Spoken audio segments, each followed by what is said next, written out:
So this week we had a bit of a shocking announcement from Microsoft when it comes to the entire situation that's been continuing to go on and on and on around the Activision Blizzard acquisition. In this case, though, Microsoft brought in certainly an unexpected partner to deal with the cloud streaming situation with games that the CMA seems incredibly concerned about. So we'll go over that, and we'll also talk about some stuff coming out of Gamescom right now, as it looks like Microsoft is just about ready to make their big push for having multiple AAA games ready to go each year. Guys, if you enjoy these videos, make sure you hit that like button, helps out a ton. And if you're new here to the Spawn Wave Plus channel, make sure you subscribe down below. Let's start first, though, with the situation that's going on between Microsoft and Ubisoft. Yeah, this is weird because I did not expect to hear that Ubisoft would become a meaningful component to the Activision Blizzard deal, but here we are. Now we know the big sticking point right now for Microsoft to close this deal to acquire Activision Blizzard for $68.7 billion is the CMA, right? There's a big thing right now there about cloud gaming. That's what they've honed in on, and concerns around Microsoft basically controlling that sector completely, even though Microsoft has tried to bring up the fact that it's not necessarily a booming market right now, and even in places like the UK, is what, 5,000 or 6,000 or so people who are actually using it. Not a lot, basically, is what they're saying. But still, the CMA is forward-thinking and concerned more so for 10, 15, 20 years in the future as to what cloud gaming could eventually be, and having Activision Blizzard and the intellectual properties like, I don't know, Call of Duty would obviously give Microsoft an advantage. So, what Microsoft has done, this according to Brad Smith, Microsoft president, says to address the concerns about the impact of the proposed acquisition on cloud game streaming raised by the UK Competition and Markets Authority, we are restructuring the transaction to acquire a narrower set of rights. This includes executing an agreement effective at the closing of our merger that transfers the cloud streaming rights for all current and new Activision Blizzard PC and console games released over the next 15 years to Ubisoft Entertainment SA, a leading global game publisher. The rights will be in perpetuity. So basically what's happening here is Microsoft is saying, look, we'll have Ubisoft, who is not owned by Microsoft. They will deal with Activision Blizzard games when it comes to cloud streaming and licensing all of that out. So Microsoft will get paid by Ubisoft to then take Activision Blizzard games, and they themselves can then have other companies or platform holders or whoever pay them for the rights to stream, say, Call of Duty in the future.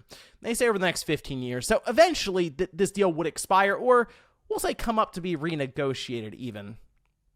Now, what is Microsoft's strategy here? Well, I mean, the big thing obviously is to try to make the CMA a bit more at ease when it comes to cloud streaming with games, because Microsoft wouldn't be controlling Activision Blizzard games for streaming. And then you would be able to see it show up all over the place. I mean, let's be real. Ubisoft is going to try to make their money back, so they are actually inclined to license this out to as many people as want to pay for it, and it's Call of Duty for streaming. I'm not going to tell you it would be a great experience because of the responsiveness of cloud gaming now versus what's kind of required for a fast twitch shooter like that. But still, you could have like Diablo. That would be, I think, one that would work well enough over streaming. I even think something like World of Warcraft would be pretty good for people who just want to jump in and try it out. There you go. But in this case, apparently this would work globally outside of the EU. So, yeah, kind of strange there that it got to the point where Microsoft just said, you know what, we're going to do it globally. That's it. And I don't necessarily know. I mean, I guess it's good for, it's hard to say like if it's great for consumers or not. I guess on one hand, Ubisoft is going to put these Activision Blizzard games through streaming all over the place, but on the other, it just kind of muddies up the situation around Game Pass and what you can expect after the deal closes if you are a Game Pass Ultimate subscriber with an Xbox and you figured, okay, well, I'll have all these different Activision Blizzard games going in that will be available streaming, as well as, of course, on Game Pass locally on my system. And now at this point, the rework deal is going to go back to the CMA to assess, and we're expecting a decision on or before October 18th. Phil Spencer seems to think it'll be before then. So hopefully this is it. We're good, and this deal can go through, because I think most of us at this point assume this deal is going through because of all the headway Microsoft has made, especially after the FTC decision in court.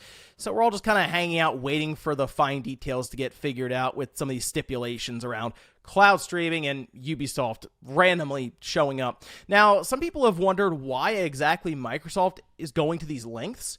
And the only thing I can really think of is there's always a possibility that Microsoft will want to make another big acquisition down the road.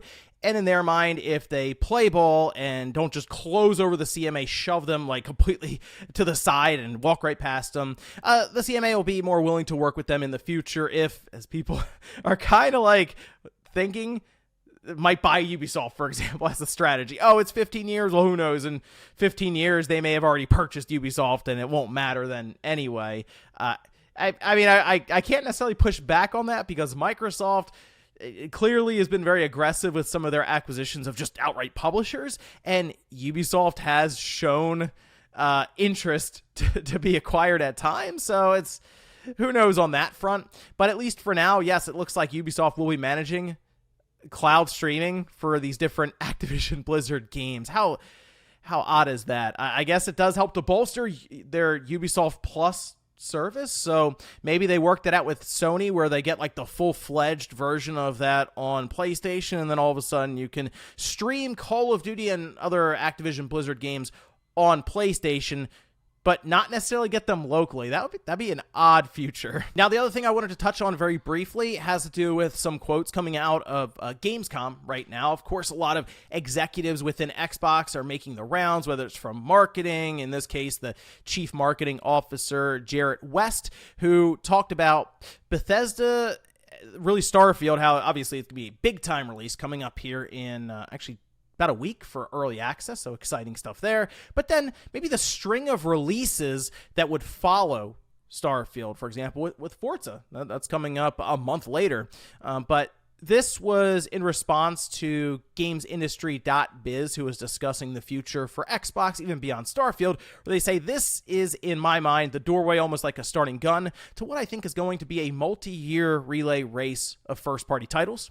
Sitting there watching the same Starfield presentation you were this morning, and I was like, this is really the start of something that's going to then lead to Forza. Then in 2024, we go to Hellblade. Think about Towerborn, which is on the show floor. We think about Avowed, and we've got stories we haven't told yet as well that are going to unfurl in 2024 and 2025. And I think that's the biggest part about Xbox is the consistency aspect to it, having really release after release after release in a calendar year that are viewed as high quality and must-haves, right? That's a big thing because they are trying to hold up and show that this subscription service where games go day one can work. And if they show up with games that are rated highly and are sought after and, hey, you can put it into a subscription service and that will grow consistently over time, then yeah, you would probably see the entire industry maybe shift towards that strategy. But it looks like now, with Starfield, they're finally getting things figured out in that sense. Phil Spencer also discussed, I believe, with IGN, the idea that, yes, it's not necessarily an aspiration to have 4 big-time games, as they said, 4 AAA games, I believe, during that interview. It's more of a plan now. So you look towards, we have Forza and Starfield for, like, the holiday season here coming up. Eventually, I mean, before Call of Duty comes out, we assume that Microsoft will own Activision Blizzard, so you can count that or not because it is right like at the deadline of signing the paperwork, but next year, Call of Duty would obviously be under that umbrella for more than a year, and then you look at things like Hellblade, Avowed, we'll hear more about Fable, I'm sure, Perfect Dark is somewhere in the wings, and maybe expansions for Halo Infinite, and then, as he mentions, other stories that they haven't necessarily told yet. So yeah, I think right now this is finally the point where we're going to see Xbox really pick up that head of steam and just have consistent releases, basically one each quarter, to remind people, oh yeah, you can get this in Game Pass, sign up, and you can just download this, as well as the large catalog of games that we've built up. But let me know what you guys think about this stuff down below, with Ubisoft out of left field jumping into the fray with the Activision Blizzard situation, or Microsoft seemingly getting things figured out and ready to go on, as they mentioned, a relay of big-time releases over the next couple of years. Thanks, guys, for watching, and I'll see you next time.